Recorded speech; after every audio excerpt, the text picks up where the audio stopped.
Dr.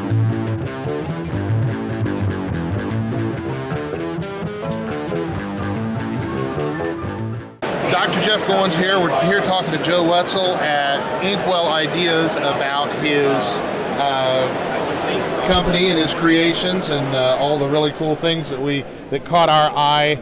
For Thursday, I think it was, when we were here, and we wanted to stop by and talk to Joe about these wonderful Inkwell ideas that are going on. So, Joe, what can you tell us about your stuff? Well, our stuff, we run a gamut of many different things: software products, custom dice, card decks. Everything is designed to make a GM's job easier. That's kind of one of our main purposes. My favorite.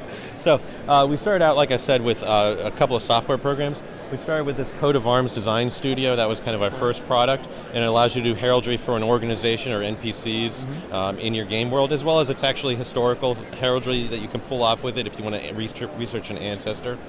Then we went into other software programs. We went into map-making programs. We have Hexographer, Cityographer, and Dungeonographer. Hexographer does your large area maps, your kingdom-level maps. They specialize in making maps in certain styles. That makes it easier. We can reduce the number of options that you have to fiddle with, and you can make a map literally in minutes. Many of the reviews, if you read a review of any of our software, you'll see that people can make a map of a kingdom in 20 minutes. It's really that easy.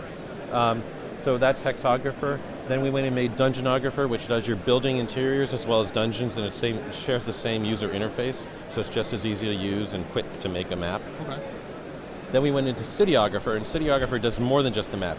It'll make the map very quickly for you. You can kind of do everything in one step with just a couple of settings, and you can see a map appear in 2 minutes where it generates it for you. But not only is it generating the map, it's also generating a pile of data related to the map, as far as once you click on the buildings, you'll be able to pull up the residents of the buildings, you'll get names, you'll get some personality information about each of them. As well as if it's a store of some type, you'll get the price list of what the armor has for sale, or the inn, what does the drinks cost, or what are the room rates, that sort of thing. That's amazing. So that kind of covers the gamut on our software. One more thing with the Cityographer, but you can also generate the city kind of in a step-by-step process, so you can kind of tweak it as you go along. You're always free to tweak it, though, even when it's complete. And you can do it all by hand if you have something really custom that you want to do. That's awesome. And it fits several different genres as well, so you can do something in a modern genre or in a futuristic genre if that's what you need with a new icon set. Right, because the fellow I was talking to Thursday, I think it was, Thursday or Friday, I was talking to the other fellows here, and we were talking about Traveler because of your Hex stuff. Yep. And there's a big resurgence of Traveler popularity. Yep. That this will also be good for. Yeah, I took the time to relearn some of the symbols that are used on the Traveler maps, and in Hexographer you can do that. That's awesome. Yep. That's awesome. Because I just introduced these guys to Traveler because it was one of the first games, first sci-fi game I learned. Did they die during character creation? Or? No, there was a couple of lost limbs. She lost an eye twice, so the same eye twice. So yeah, it was a lot of fun. So yeah, something for a Traveler would be is amazing. Now, what can you tell us about your cards and your dice over here? Okay. Do we want to walk over there? Yeah, we can walk. We Okay. can cruise. Okay. We're mobile. We'll go over some of the card decks first, I guess. We have creature card decks, which have stats on the back and great art on the front. We've done it for several different game systems. Here we've got some Pathfinder ones, Dungeon World ones, First Edition D&D, and Fate. But we've also done them for system neutral, where you can use them as kind of a knowledge check kind of thing, where they have the strengths and weakness of each creature and kind of tactics and suggestions on how to defeat them. Sweet. We've also done over on the wall over there, we've got encounter cards, which are kind of adventure outlines. And so you grab a couple cards, you read like the first couple sentences that tell you what the adventure's about, and find one that fits. And then you've got a couple of ways to get the party involved in the adventure, a couple of encounters that would happen along the way, and a couple ways to wrap it up. And the backside has a map, and so you can draw cards whenever you need a map through the course of the adventure. Okay. And so that's another way to save GM's time, or if the party goes off in a different direction, you've got something already almost ready. It just everybody takes a potty break, and you've got a new thing ready. Ha! That's perfect.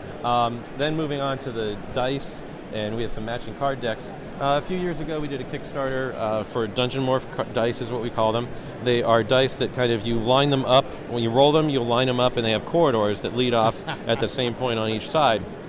And so you can keep on rolling a never-ending dungeon. We revised them last year. These are actually nominated for an Any of the revised version of these. We did, Rightfully so, I think. Thank That's you. a really cool idea. Thank you. And so these here are one set of dungeons. We have another set of dungeon dice. Then we have a cavern set of dice, and those were all things that we had done in the past, and we revised them about a year ago.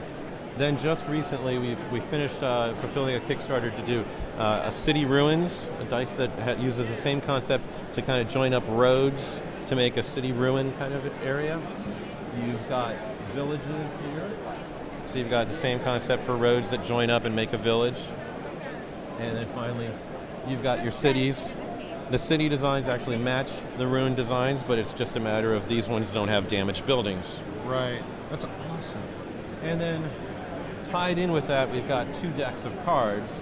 So all 3 of the 2 dungeon sets and the cavern set have all the same designs on cards here, so you can kind of deal out a dungeon, and the reverse side of each card is a mirrored version of the front, so you kind of have even more combinations with those. That's really cool. Likewise, for our new sets of dice with cities, villages, and ruins, you've got the cards that you can deal out a city that way. And I just want to point out, I like the size of those because those would be easily concealable behind a DM screen. Okay. Yeah. I mean, because I've seen like geomorphs and stuff that the Wizards put out a while ago, and they were big, and you have to lay it out on a table. But these are actually small enough where you could have a nice sized dungeon behind your GM screen. Or and the art for this, something where you can see it across the table. So for the city one, you could also put it out there so that everybody can see it. Right. Exactly. That's very, very cool. Very cool. So that's what we do with Inkwell Ideas, lots of different tools and accessories and stuff that make a GM's job a whole lot easier. That's really cool, and as a GM, I am grateful for this man right here. So that's Inkwell Ideas, and Tom, where can they get stuff? Get stuff. Okay, well, if this goes up before Gen Con's over, I mean, we're at booth 1929. Okay. Otherwise, we have our website, inkwellideas.com, which has a store for a lot of our stuff. Some of our things we sell through RPG Now as well. Okay. A few things like the dice, some of them are up on Amazon already. A few are going to be up on Amazon in a couple of weeks. Okay. And then we're actually getting into several distributors, so particularly with the dice and the card decks, you'll be able to get those at several game stores that carry them.